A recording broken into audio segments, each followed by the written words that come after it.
Terroir. I'm Simon Jacob, your host for this episode from Jerusalem. Before we get started, I ask that wherever you are, please take a moment and pray for the safety of our soldiers and the safe return of all of our hostages.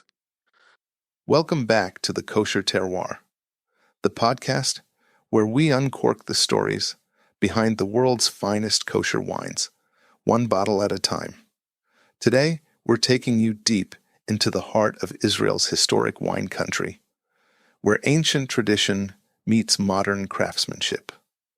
Nestled in the breathtaking landscapes of the Yatir Forest and the Hebron Heights, La Forêt Blanche Winery has been making waves in the Israeli wine scene with its bold vision, meticulous winemaking, and deep-rooted connection to the land. Joining me for this special two-part conversation is none other than Yaacov Bris, CEO of La Forêt Blanche. With a background in e-commerce and a passion for wine that runs deep, Yaacov has played a pivotal role in rebranding and expanding the winery, turning it into a rising star in the world of fine kosher wines. In part one, we'll explore Yaakov's journey into the wine industry, the story behind the winery's evocative name, and how La Forêt Blanche balances its rich biblical heritage with cutting-edge winemaking techniques. We'll also dive into the significance of their terroir and what makes their wines stand out in an increasingly competitive market. If you're driving, focus on the road ahead.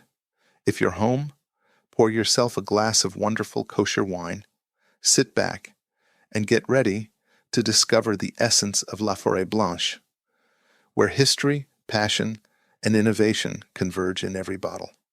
Yaacov, welcome to the Kosher Terroir. Thank you for welcoming me to the winery. It's called La Forêt Blanche? La Forêt Blanche. La Forêt Blanche. La Forêt Blanche. Okay. It's basically the white forest. Yeah. We're going to speak about the name maybe later in the tour. Great. Although it's the first thing you see when you come to the winery, La Forêt Blanche, with this beautiful logo, and you see the barrels. Basically, it took us, I think, 8 months of brainstorming and meetings. Now, if you can imagine Menachem Livni, which is like over 70. Yep. Okay. A true Bet HaMikdash. Believer, yeah. Not believer. We all believe in the building of the Bet HaMikdash, but he's actually he's ready to do it. He's ready to do it. Right. 100%. I knew of Menachem back in the old days. Great. So, can you imagine like Menachem sitting at a table with Bruno, a winemaker, French native, French educated, culture, the whole, and coming like in Israel 35 years ago, sitting around the table. Now he, of course, Bruno's like religious, but his beliefs are not that way. Yeah. Okay. And the young guy like me that understands nothing about that, all he wants to do, he wants to build a brand, and he wants to be recognized worldwide, wants to tell the story. So it's like the three complete opposite directions, and each one is like each one wants the whole decision-making process like going his way. And I'm like, the first thing I did when I came into the company in 2018 was to say, hey guys, we need to brand. We can't just go around and grow this winery to be very big if we're not going to brand it, give it a story, not just like a family name is very nice. So you can't brand it as a terroir winery or like specific if you're not going into a broader story about the area.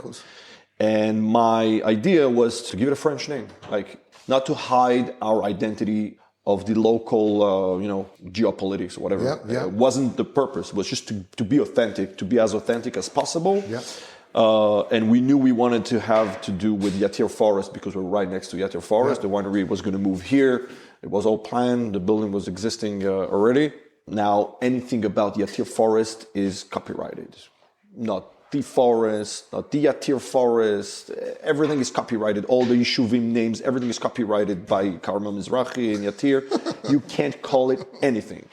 Anything. You can't use the name Yatir. Now, we knew we wanted to have to do with the forest. So I said, let's go to French. Wine and French seems to be very good. We're French. Yep. Our audience is not going to be necessarily exclusively French. Yeah. But even Americans would identify to the French, at that time there was all kind of wineries coming out with French name without mentioning anyone, So we said it's possible, it's accepted, people are relating to it, nobody's rejecting the idea. So we wanted to have to do with the forest, which is La Forêt, the forest. But then we wanted to add an adjective. Because it was too La Forêt is just too there's no there's nothing authentic that you can. No, there's nothing that it ties to. Right. It could be this forest or it could be that forest. There's no specific attachment to it. And we're debating and voting and inviting people. So and it became a whole list of names. And we're every 2 weeks we had meetings and phone calls and Zoom calls. Menachem, Bruno, me, Annie Selby, and then we brought in people and journalists and people in different industries we related. And this thing is going and at some point we said, okay, enough is enough. We need to decide today because we need to go live. We need to start selling the wine. So we're sitting at a table, Menachem, Bruno, me, Annie, whatever, voting. Each one voted, and Blanche was part of the possibilities. There were other names. Now Blanche at this point of the discussion had absolutely nothing to do, no story, it's just nice, nothing more. Menachem Livni stands up and he said, guys, I'm fed up with you. I'm done. Give it any name you want. I have nothing to do with this thing. Wine is so holy. It's something you bring to the Bet HaMikdash. It's it represents holiness in the Jewish tradition. Kiddush, Chagim, Brit Milah, wedding, everything is all about the wine. And then you're taking this to this crazy level. Crazy level. But he said French for him is not a tum'ah. It's it's like tum'ah. And you're taking impurity. Impure language. It's impure. It's it's not like Lashon HaKodesh. It doesn't represent anything. And he said, guys, okay, I'm going to the restroom and I'm out of here. He's going to the restroom. He's coming back.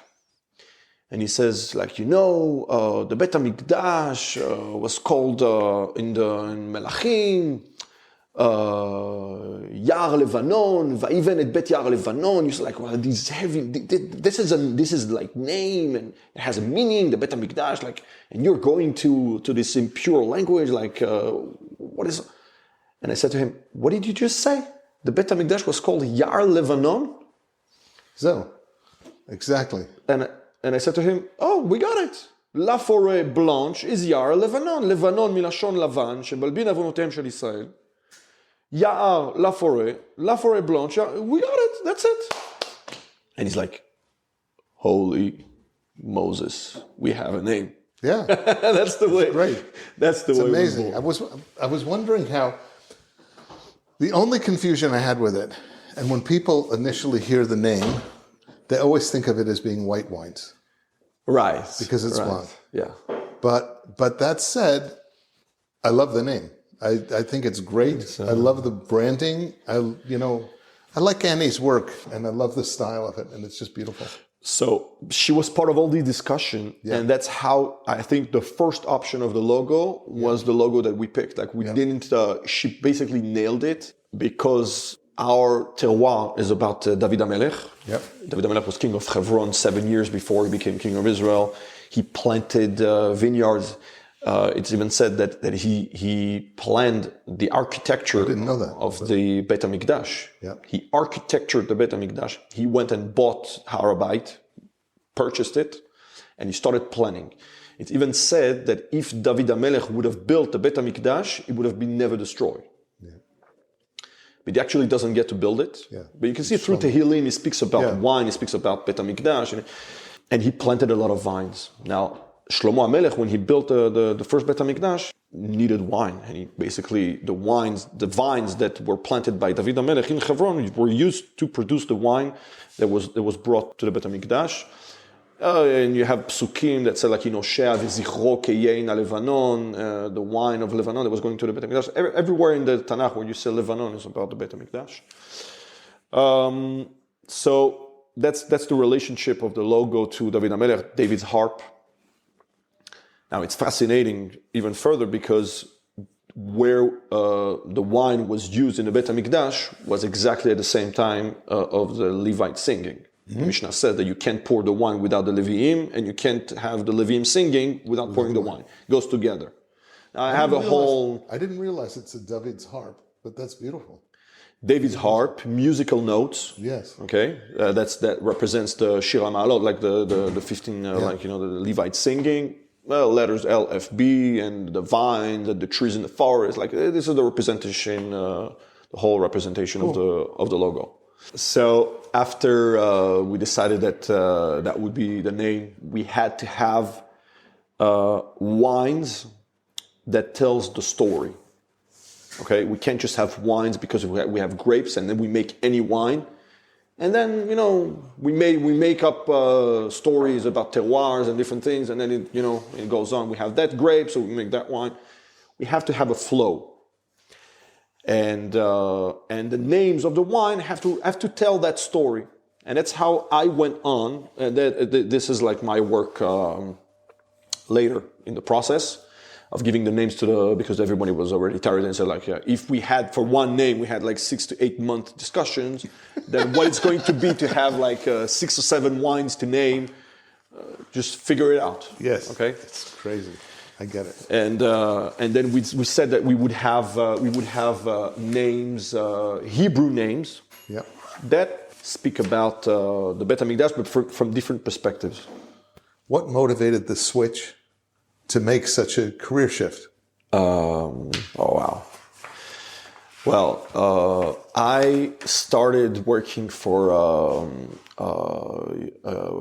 US-based company, New York-based company in 2009. I was a student in Brooklyn back then, so I stayed over on vacations because I didn't want to go back home in France doing nothing and waste my time. So I wanted to start working. So I stayed for vacation and I started looking for a job, and I found a job in one of these Amazon eBay companies back then in 2009. It was like the gold rush, everybody was running. Like the whole Brooklyn was about Amazon and eBay, and they have like these 3 partners in Brooklyn. They're running a huge Amazon business, 3 different accounts, like something huge. In like electronics, audio, accessories. And I'm there preparing orders, printing labels, cleaning up the warehouse, like doing summer job. And I'm telling them, they figured that I speak French. And they said to me, what do you think about, I started like, getting around, knowing orders, process, websites, like different, you start to get around. And they said to me, what do you think about Amazon France? I said, yeah, okay, so sounds great. Okay, so what do you think about taking our catalog and introducing it to Europe? So I said, yeah, no problem. Give me files, Excels, and I'll sit down and I'll translate everything. I'll create catalog, and that's how it started, from a summer job to running the company actually. Because then they parted ways, like 3 partners, and I stayed with one of them. We opened our own company, and we basically developed our own brands, and it became very big to a point that we're selling product to 25 different countries, mostly Europe, Asia, even the Far East, like Vietnam, Thailand, New Zealand, Australia. Like I even opened up an office in Singapore at one point with a guy there, like doing like it's an antenna. Like I had a guy in Singapore developing the sales for me, and cutting the story short, then I moved to Israel. All this was through the shift. I knew my wife in one of my French vacations, and she lived in Israel. She was in France to study Jewish studies in a midrasha near Paris. And she said to me, well, if you want to marry, come to Israel, because I'm not planning to go anywhere else. Good girl. If you want to stay there, just find someone else. I'm good with it. It's just, but if you want to continue develop the relationship, you should come. If not, it's not going to work. So I said, okay, I'm packing my bags. I'm coming to Israel, knowing nothing. I had a job. That's all I had. I knew pretty much nobody. My parents lived in France. All my brothers, everyone. I have grandparents and uncles living in Bnei Brak, and I was in very good relationships, but it's not really. You can't just land there and live there. It's like. So we got married, and I said, okay, I'm going to get married, and after a year we'll go back. I'll go back to the States, and we're going to be married, and everything's going to be fine. I'm going to have a job, I have my friends, I have everything.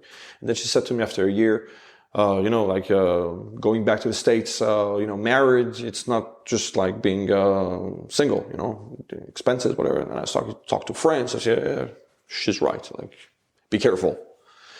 And then we said, okay. And then we discovered this area by, she has an uncle lives around here.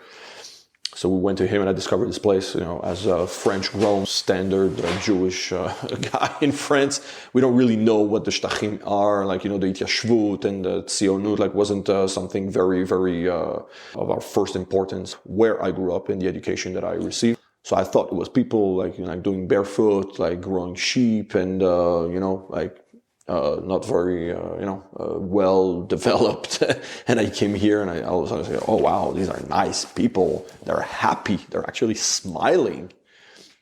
Can it be such a thing in Israel? People are happy to live, and they're just smiling to you and nice to you, and they walk slowly, and they don't honk in every 2 meters. It's like so quiet here, so peaceful. So I said to my wife, okay, if you want to stay in Israel, this is the place. I'm staying here. The view reminded me of the Alps, the quietness, quiet. And I didn't worry too much about the security, because for me, whatever, it doesn't, there's bombs here, there's bombs there, whatever. It's if you have to die, then you'll die anyway. You can't run away from it. So we moved to the Gush Etzion area. I had, and then I moved my office to Efrat. They had a technological hub, and I had workers from Jerusalem coming in, whatever. So we had this office. At the same time, my older brother wanted to make Aliyah, and I introduced him to Bruno, which is a good friend of my wife's uncle. And I tasted his wines, and I said, wow, these are beautiful wines. I couldn't drink wine when I came to Israel. Every wine that I was tasting is syrupy. I'm gonna tell you the exact term, because my wine education, I got it from my grandfather. My grandfather is Rabbi Gardner. An American. He was born in Tampa, Florida. He grew up in Boston. He studied in Boston. And then he moved to France. He married a French girl from Alsace, and he was the one to develop the kashrut of wine in France. I'm talking about 40 years ago. The eldest vintage that I found that my grandfather made was a 1980 Bordeaux, whatever. Pierre Miodovnik from Netofa. Yeah. So my grandfather made shidduch to his second marriage. And every time I meet Pierre, he's telling me that he's making wine thanks to my grandfather. And then he has a whole story about the Gurnik that he had to find back then, and he couldn't make he had to get the grape the same day, and my grandfather helped him with the Gurnik to kosherize the tank, and that's the way he got his first harvest back then. We're very, very close. So he makes this wine, and actually the König winery, famous König winery, he kosherized it the first. He was the first one to make kosherize. He worked with Rabbi Zegbach. He made the wines for Rabbi the Rov, what we call the Rouv, France, Rabbi Rottenberg. Wow. And then when the competition grew, they started making grape juice, like a very, very famous grape juice that the Rabbi Zekbach, and they said this is the only grape juice that you can make actually agafen on it, whatever. Wow. Now and then they sold the brand. But as a kid, so like 10, 11 years old, he used to take like a group of grandchildren. We used to be a whole group of cousins, and we used to go to the wineries south of France in Pays d'Oc, near Perpignan and Montpellier. That's where Pierre was from. Yeah, exactly. Right. This is where he started. Yeah.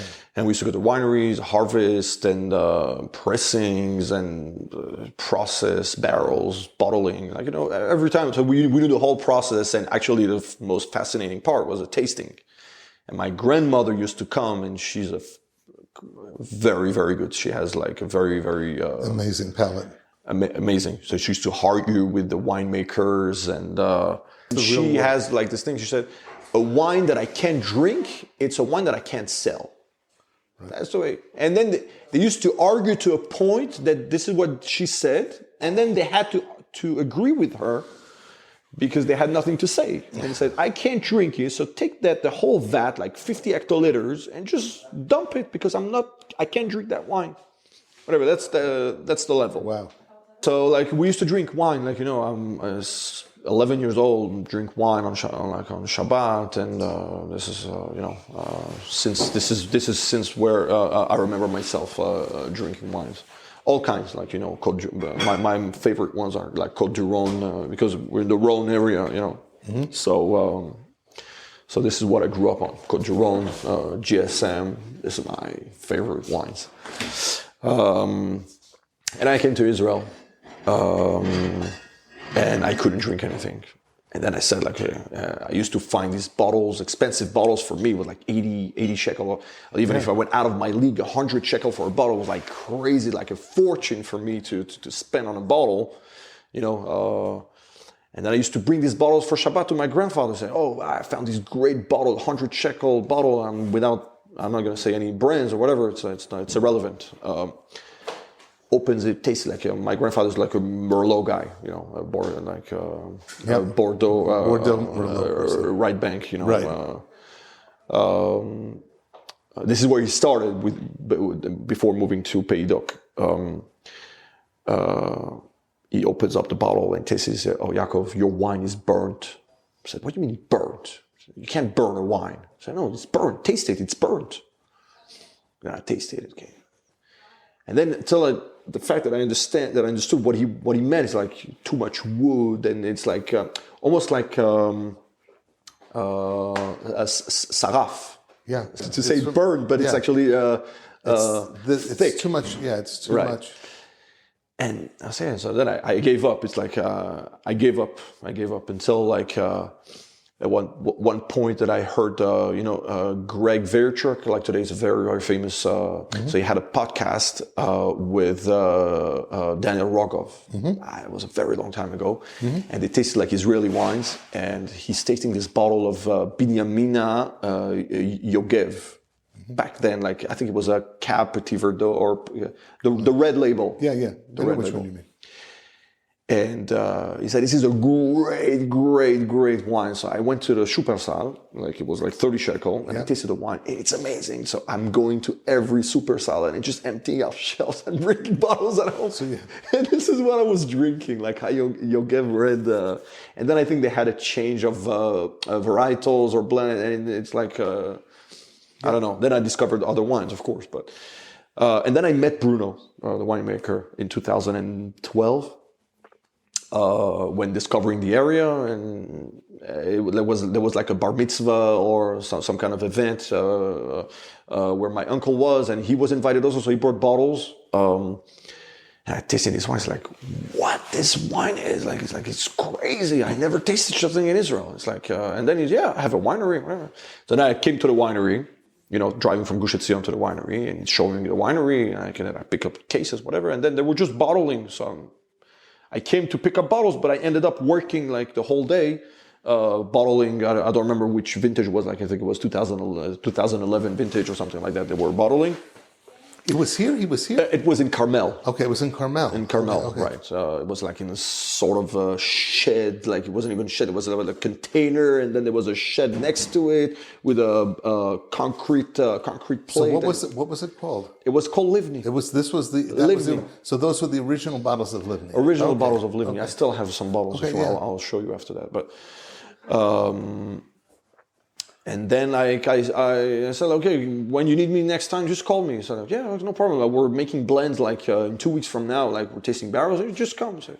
And then I started to come very often at the winery and tell them, like, from my own experience, after tasting a lot of wines and starting to know what the market wants, etc. I'm talking like over 10 years ago. The market has very, very much changed, but I knew wine. I knew like wine from a consuming perspective, you know. Yeah, that's the most important perspective. Yeah, to be honest. And then I tell them, like, why don't you do this? Why don't you do that? And why don't you do this? But do it this way, not this way. And the label. And why don't you say this? But you can't write this on the label. And I started driving them crazy for 6 years until Menachem Livni's wife passed away in 2015. And in 2016, he wanted to sell out the winery, and he sold the whole production to one. He didn't have patience. You know, it was very, very busy. You know, mentally with the loss of his wife. He was devastated, like, you know. So he wanted to get rid of the winery. He said, like, he lost purpose in, like, in whole. And at some point, they tell me, okay, take the winery, do what you got to do it your way, and wish you great success.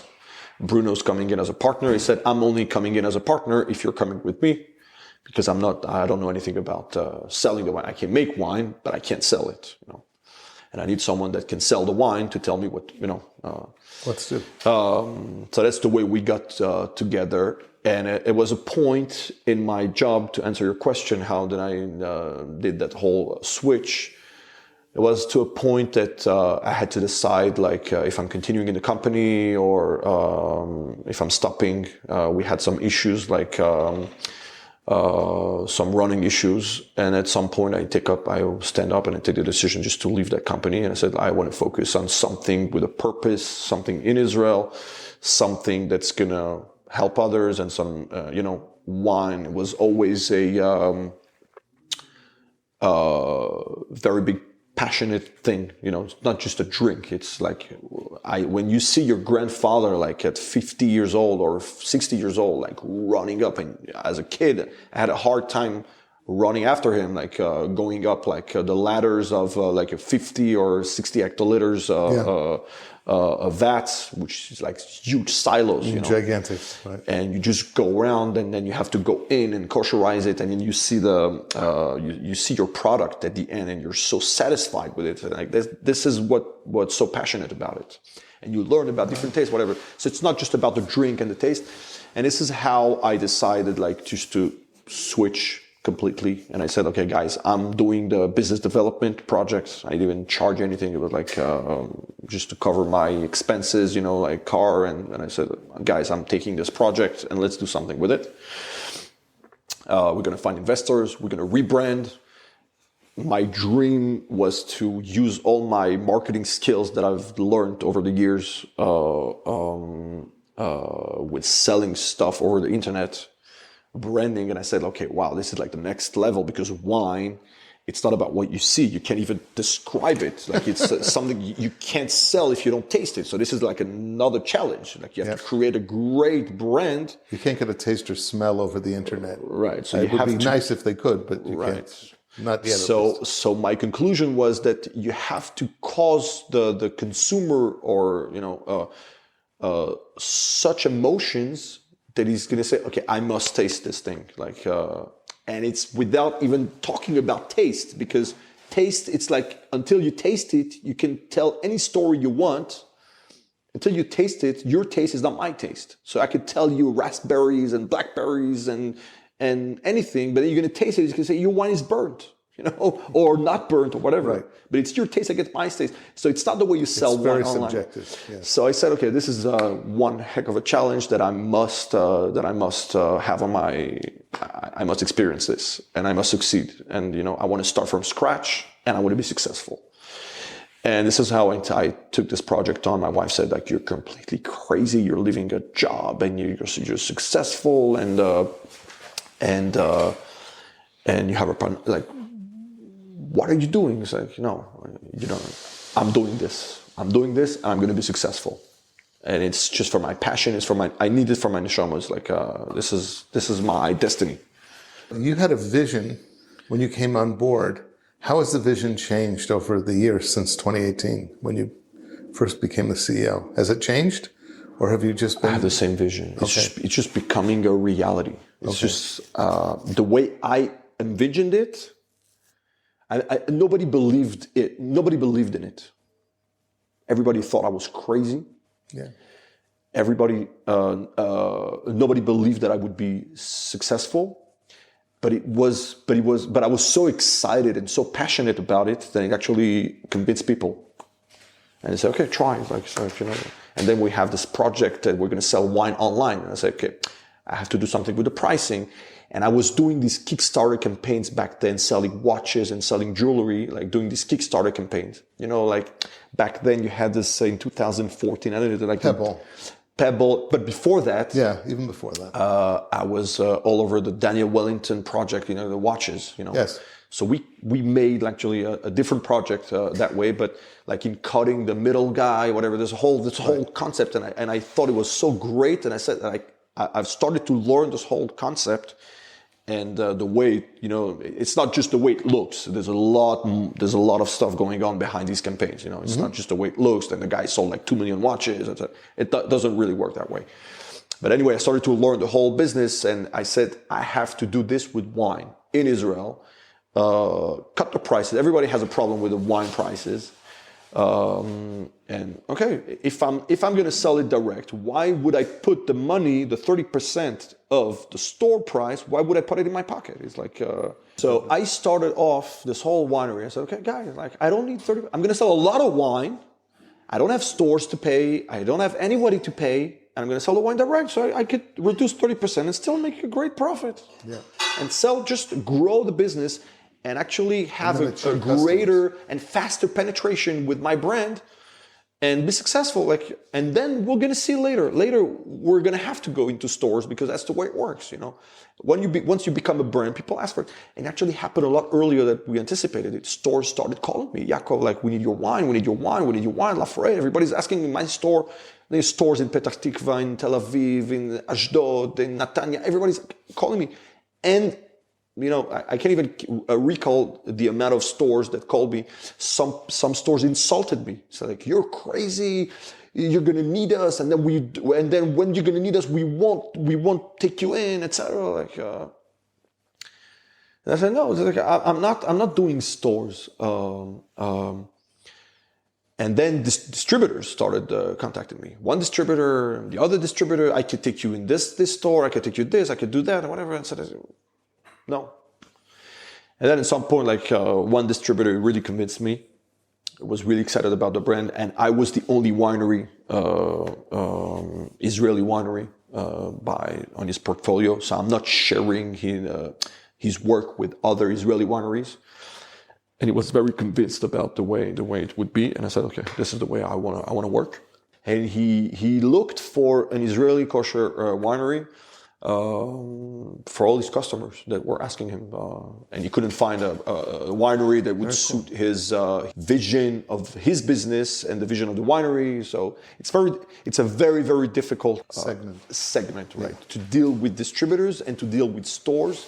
If you deal directly with stores, it's a different segment. If you deal with distributors, it's very difficult because everybody's trying to convince, and everybody's like charging you and this and that and promising you, and then not successful, and then it kills your brand. And I said, I'm not prepared to do this, to kill my brand.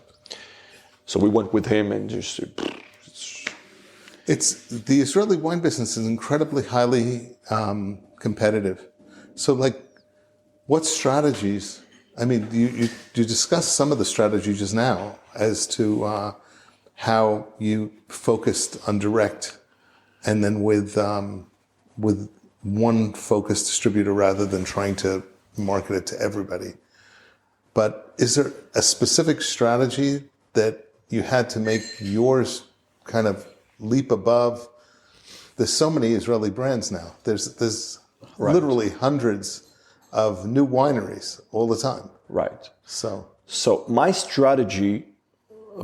how did you differentiate yourself? How did you make it different? Right. So that was my craziest question, and I think it's everybody's question. It's one of the questions that we asked ourselves, like, why are we so special and why are we so different? So we have a cab, they have a cab, he has a cab, and this one is good, this one is okay, but everybody's going to buy it and everybody's going to taste it, whatever. So why our bottle over someone else? And the answer to that was the story of the area and authenticity. That was my key word all along. And I'm still believing in it. Like, don't BS anyone. Don't BS anyone. Be authentic. Even if it's bad, be authentic. Tell it the way it is. Where you are, don't try to hide.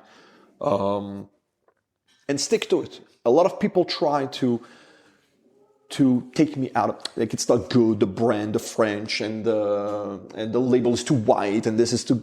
No. I believe that this is authentic to the brand. Stick to it. And it worked. It worked. Even in the States, okay, when we started working with Red Garden in 2020, okay, they had a great relationship with Menachem because they were taking part of his wines. And I contacted them and said, okay, hi, we have this new brand now. It's now Menachem Livni is like this new brand. So, oh, it's never going to work. It's like, I said to him, okay, you like Livni's wines? These are the same wines with a different label. So you could sell it as the continuation, try it, it's never going to work. Like, you should have called it this, you should have called it that, and make it shorter, make it this, make it that. Okay, this is the brand. Try it. Okay, send me a palette. Put together a palette, sent it to them. 2 months later, Yaakov, can you send me everything you have at the winery? We're out of wine and everybody's going crazy about these bottles. And that's the way it works. And since then, we're trying to catch the demand that we have in the US. I'm going every year to the States. I'm going on a road show. I'm talking to customers. I'm making like these tastings, and I'm doing it for 3-4 years. COVID in the middle, whatever. And our brand, I think, sits very, very well because it's a little bit of everything. It's you could catch any segment, any audience, without giving it without kicking it. Right. You're not kicking anybody.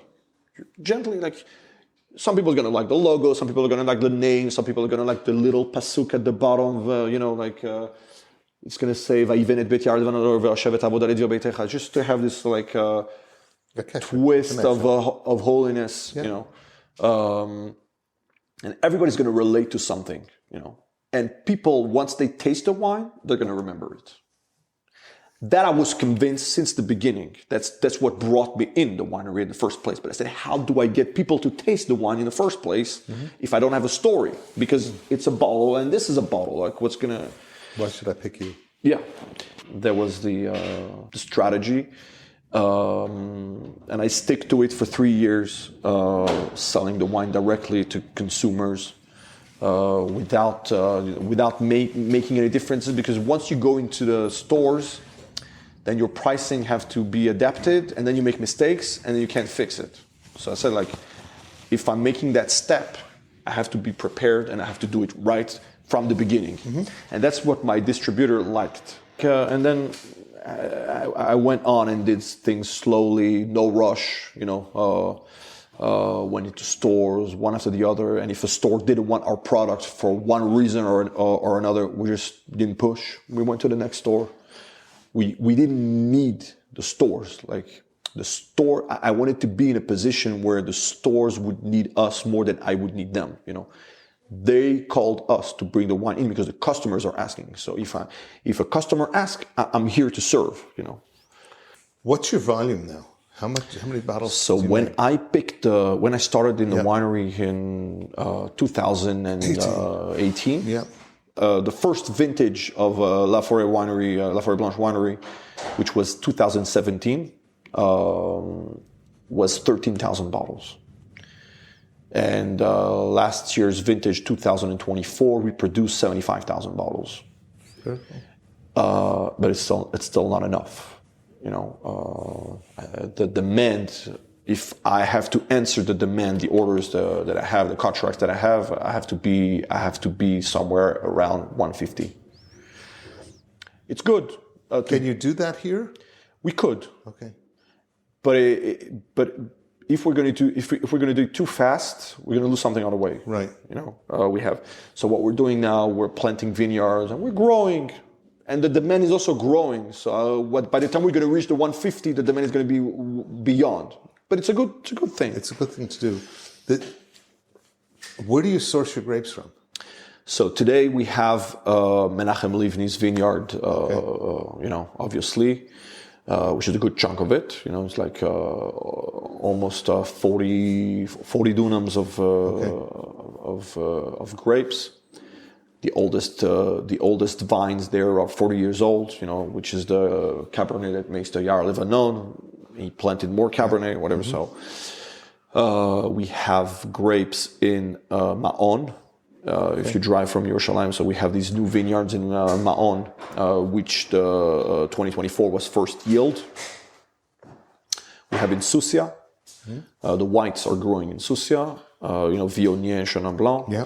We have grapes in Asael, which is south of here, which is more reds. It's larger vineyards, like, you know, 20, 30 dunams, and then another vineyard of 50 dunams. Then we have this project in Nave, which is like right next to Kerem Shalom. Yeah. It's something we started like 8 years ago. They have their Merlot that grows in the sand right next to Kerem Shalom. So it's like the sand, really like 4 or 5 kilometers from the sea if you go over Rafiach, you know. Yeah. And then we make the rosé out of this Merlot. And then we planted whites like Roussanne to make the Talpiot white. We have vineyards in Arad Valley, which is a Sauvignon Blanc that completes the Talpiot white. And then we also take there the Grenache to make the rosé, because it's not enough to have Merlot. The vineyard is too small now to answer the demand, so we complete it with the Grenache from Arad Valley. These are vineyards that you source from? You have long-term contracts Long-term contracts, and we developed them. All these vineyards we developed. We went and analyzed the grounds and decided exactly how it's going to be planted, what style. So you're really involved with the whole thing from the beginning. Yeah. Okay. So they had the land and they came to us. And every week I have people coming to me. I have this land, 3 dunam, 20 dunam. Who's the agronomist you're using? Moshe Levi. Okay, Moshe Levi. Moshe Levi is like he lives in Carmel. He's like one of my neighbors. He's now retired and he's like doing consulting for many different wineries. And he really loves, he's great at, his motto is, it's great what they do in Europe. It's great what they do in South Africa or Australia, but we're not Israel. Australia or New Zealand, we're Israel. So you have to adapt your growing to Israel. If in Europe they grow they grow like low vines, it's for a purpose. If you're going to grow low vines here in Israel, it's going to have a very, very big effect. That's why we grow it high. Yep. And the leaves and the irrigation and all these things, like, you have to know how to grow grapes in Israel. So you can learn different things and different impacts, and we're trying always, like we have maps. Like, for example, now we planted last year already, we planted Assortico, I think Yaacov Bris also planted. And also, what you call it? Drori, right. Eyal Drori, Yeah. No. So Bruno knows him very well. Yeah, he's a doll. All of the winemakers you're discussing are all winemakers who are just stellar people too. They're amazing people. We have very good relations. We all, Yaacov we have great relations. Just now here in Yerucham. Right. This year we had a low yield in a certain vineyard, so we asked him no problem, take two tons just to complete, and we gave him grapes. And when you need equipment, emergency, different things. So we ask and we advise each other. And Eyal Dori also, Bruno speaks to him on a daily basis, and it's great to have this. That's great. It's like a small family, but nobody's doing a shed on any. There's enough. There's so much demand. Nobody's doing any harm. There's no competition really. It's because you can't meet the demand of Israeli wines. Right. So I think that's why pretty much everyone is successful in selling the wine at the end of the day. You don't hear of wineries pouring wines in the sea because they can't sell it. Just like they do in France, unless the wine is really bad. Yeah. Or they have kashrut issues. That's also a very, very big issue, but it's for a different discussion, I guess. So you have these wineries that made a lot of wine, Heter Mechira doing Shemitah, and now it's they have a harder time selling it. But this is a technical issue. It's not just that they can't, that they're not a recognized brand. Do you find that your customer base, you have to be Kosher, you kept Shemitah? Yeah, we kept Shemitah. We had to because Menachem Livni, and it's part of our high-end wines. Right. Most of our wines are relying on these grapes. And, I was going to ask you internationally. Do you have a vision internationally as to where? So internationally, my prime focus is the States. Okay, you have a big part of the Jewish population that drinks wine. I'm not going to say 6 million Jews because not all of them drink Israeli wines. But it's a huge population. But it's a huge population, and it's a population that has also meaning. So it's so not to neglect at all. And I try to go after the East or What about Europe? Europe, we're now in France also almost since the beginning with a great distributor, Maison Mercier, that does Sion 1848, and he did Tura for a long time. Maybe he still does Netofa, and many wineries moved to him, and he's doing things the American way in Europe, what other didn't do. And he has he's developing a private customers. He has a huge club in France. He's doing north, east, and south of France. He has reps. So at first also, he actually believed maybe more than the Americans in the brand. Obviously because it's French. But the first order was very small, and now it picked up to a way that almost like the U.S. market. I have to share stock with him. It's very, very contiguous. I shipped to him for Pesach almost what I shipped to the States. It's it's crazy. And he opened up the UK. And UK is a great market. Yeah. There's some great people there. So I let him open it, but I'm Germany. He's doing sales in Germany, Austria. He's doing a little bit of Italy, Switzerland. He's doing great. He's doing there. So these are my main focuses.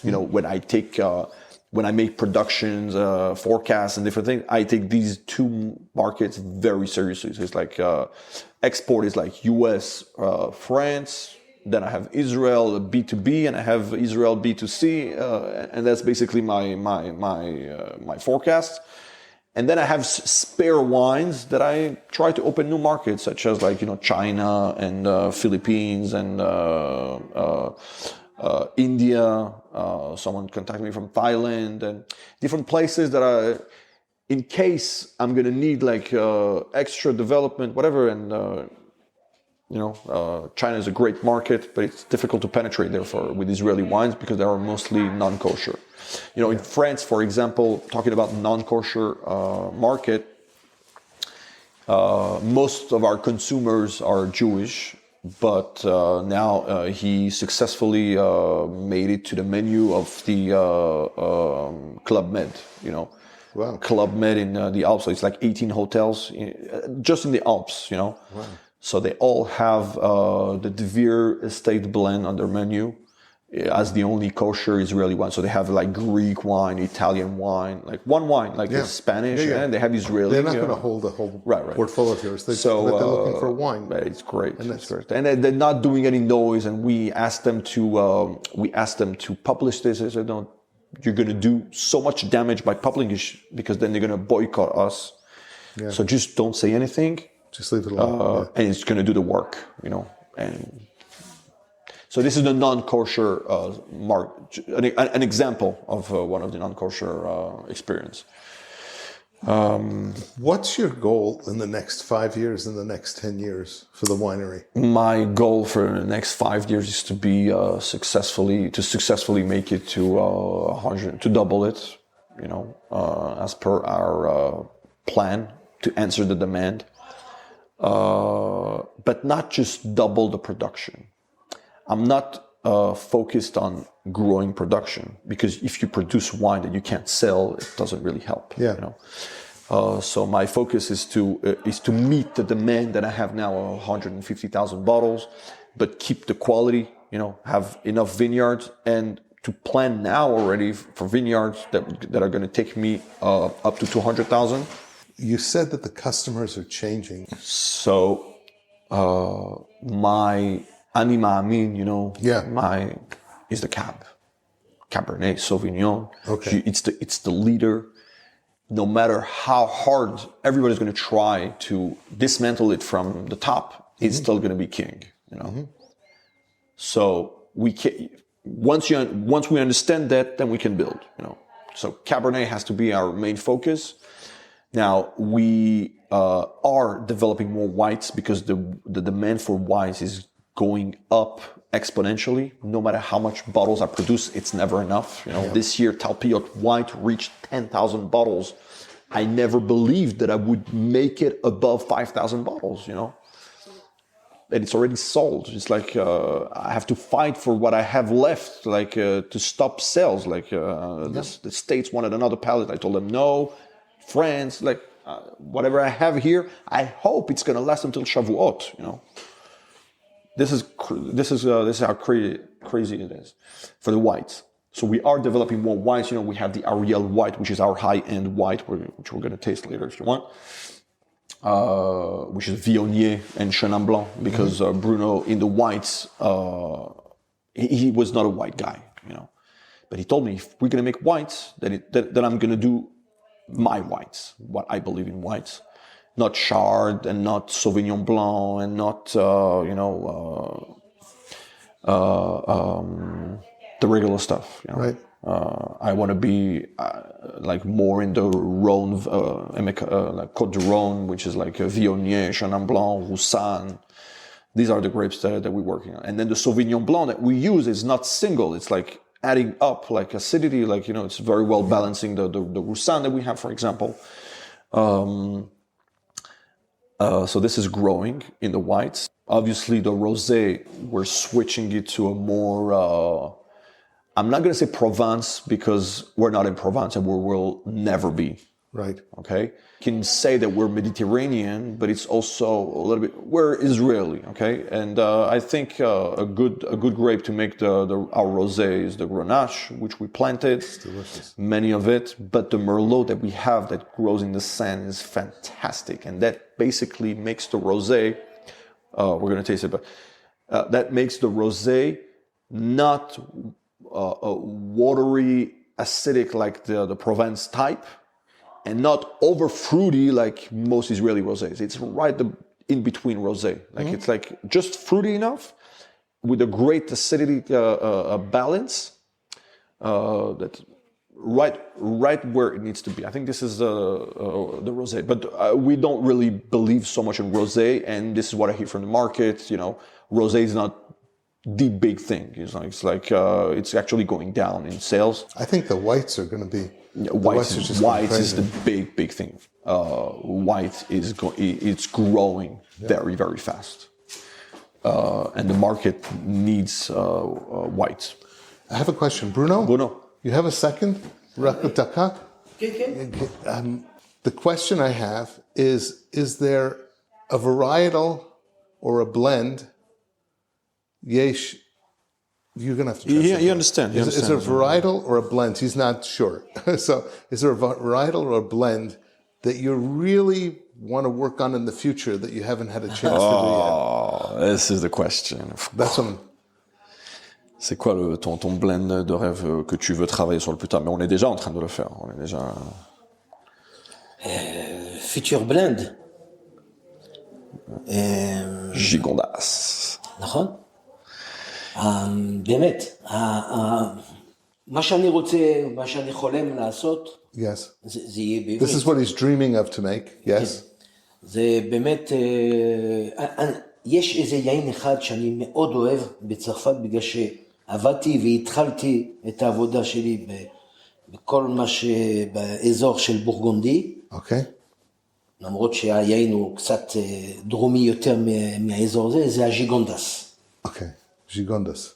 Gigondas. Okay, so there's a wine that he grew up with in France, that Bruno grew up with in France, that you worked with initially there, that you have a desire to, that you would love to develop in the future, and it's, what's the varietal? Gigondas, it's Grenache, Syrah, and Mourvèdre. And Mourvèdre. Or even some Carignan also. Okay.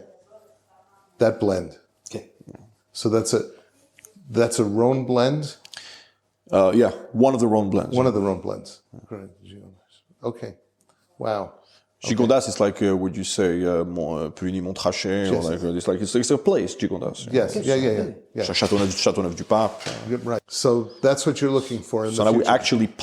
we actually planted Grenache in a special valley that would actually give us something close to that result, like not too high in altitude, but not too low, like to get that humidity, but just to have the good level. We planted Syrah and Mourvèdre. We have also Mourvèdre here in Soucia. And then we have Carignan. What's the terroir? What's special about the terroir here in the Hebron Heights area? Is there something that makes it different than the rest of Israel? Wow, yeah. כן. מה? כן, אתה יכול. קודם כל יש ברכה פה. זה חשוב. First of all, it has blessing here.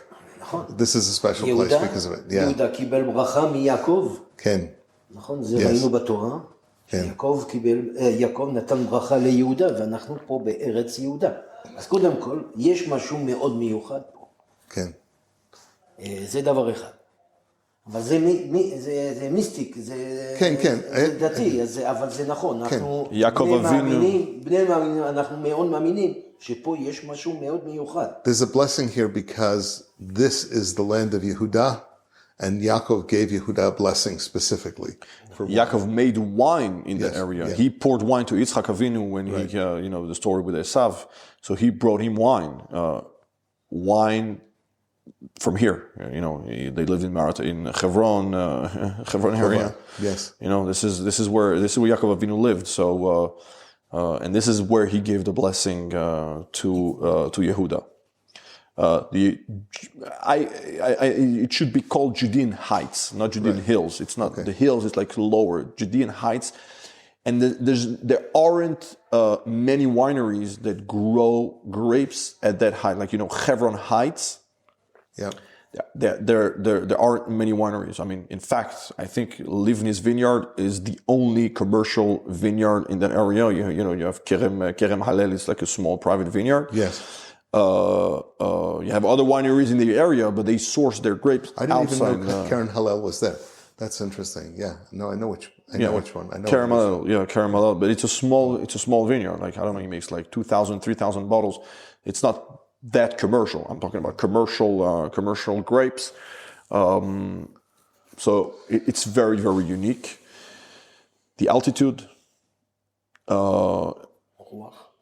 winds, cold winters, hot and dry summers, proximity to the Judean desert creates a drop in the atmospheric pressure on the east. That drop in atmospheric pressure like prevents the clouds to go east. Like, you come here in the winter, you see clouds, pouring rain, you look east, blue sky. Yeah.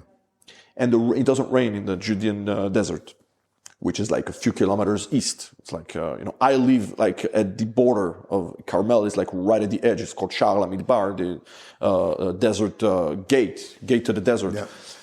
I see Judean, like from my house, like it never rains there. It's extremely rare, And that whole area I would say from Jerusalem, but not Jerusalem, it's already it's too east. To west, sorry. Yeah. But if you draw the line from, let's say, Tekoa, right. Tekoa, or maybe up to Mishor Adumim. My house actually looks at the Homot of Jerusalem, right. and it looks south.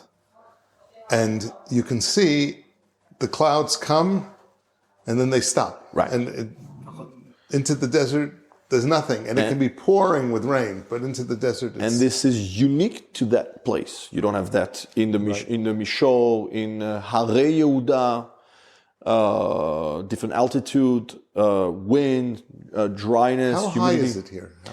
Here we're about 875. Okay. The winery, and the vineyard is like 980. And it faces what direction? South, north, east? It's the grapes are planted west to east. West to east in a sort of a wadi, So it's like in a valley, deep dirt. Terra Rosa. Right, Terra Rosa. And the Pinot Noir in that vineyard is planted on the hill in the vineyard. So it's like a more rocky vineyard. And that's what makes the Pinot Noir that we have like so... so it irrigates, it not only irrigates, it drains itself, so it's not sitting in water. Yeah. It's very cool.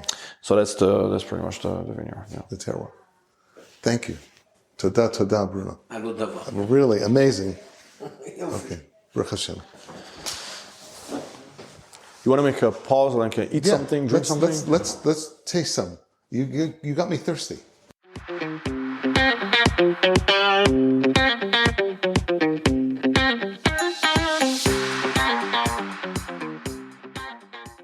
Please check out our next week's episode for part 2 of this delightful conversation and tasting with Yaacov Bris at his Forêt Blanche Winery.